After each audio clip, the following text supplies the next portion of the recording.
Katimim'in evleri çeşmeler başında. Katimim'in evleri çeşmeler başında.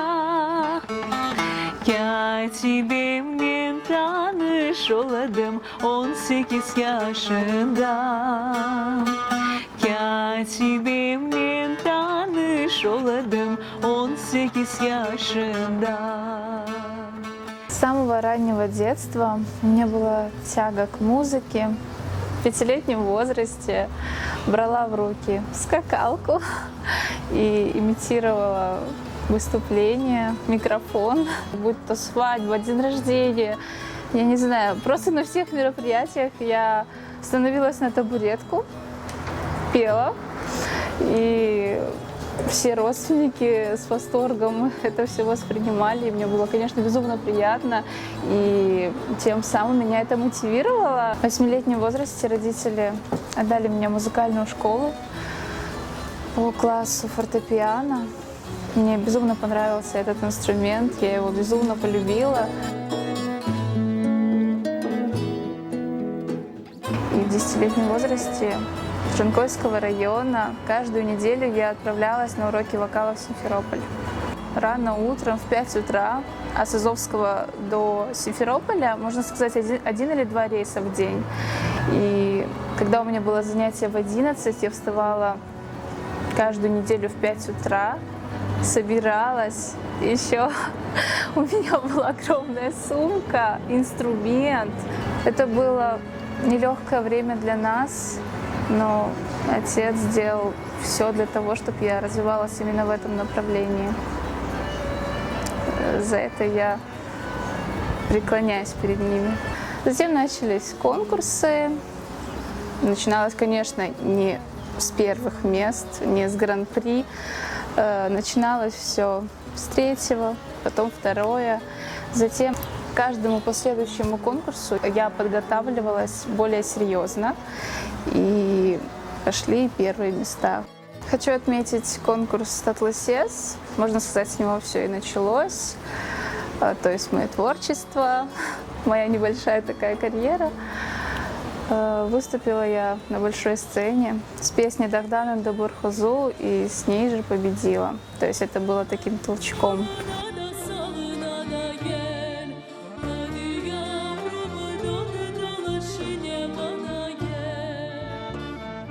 К конкурсу меня готовил Джамиляга Кариков. К финалу «Татлысес» мы готовились 1 месяц. В тот момент Джамиляга привил мне любовь к крымско-татарскому фольклору, чему я безумно благодарна ему.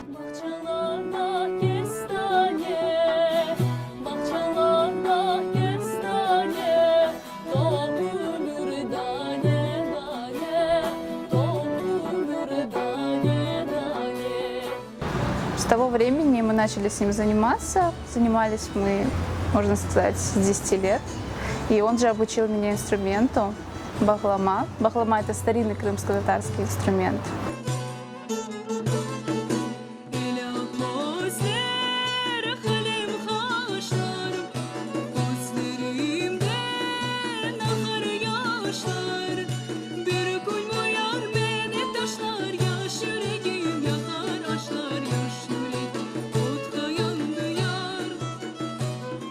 Джамиляга, он был одним из первых моих наставников.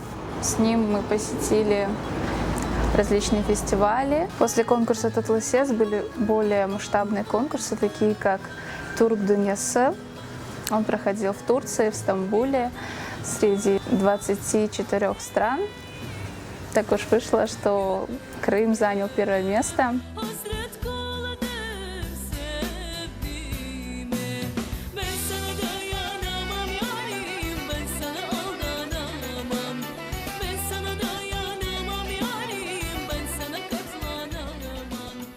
Когда объявляли уже 1-е, 2-е, 3-е места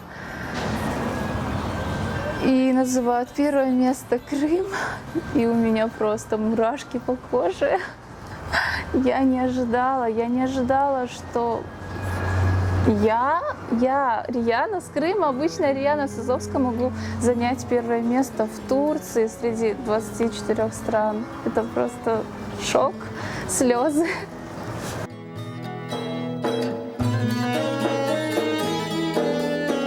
После общеобразовательной школы я поступила в Крымский инженерно-педагогический университет на вокальное искусство.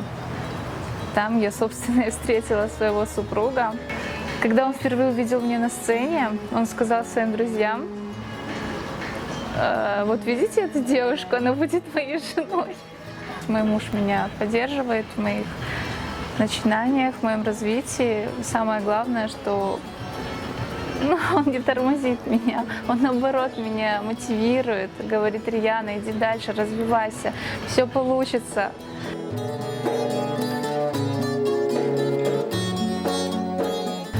В моем творчестве преобладает в основном крымско-татарский фольклор, либо, если это современные песни, но они принципиально также на крымско-татарском языке. Есть песни на других языках, но их очень мало. Я считаю себя причастной к сохранению языка, культуры, ведь они живут в песнях, и важно передавать это из поколения в поколение.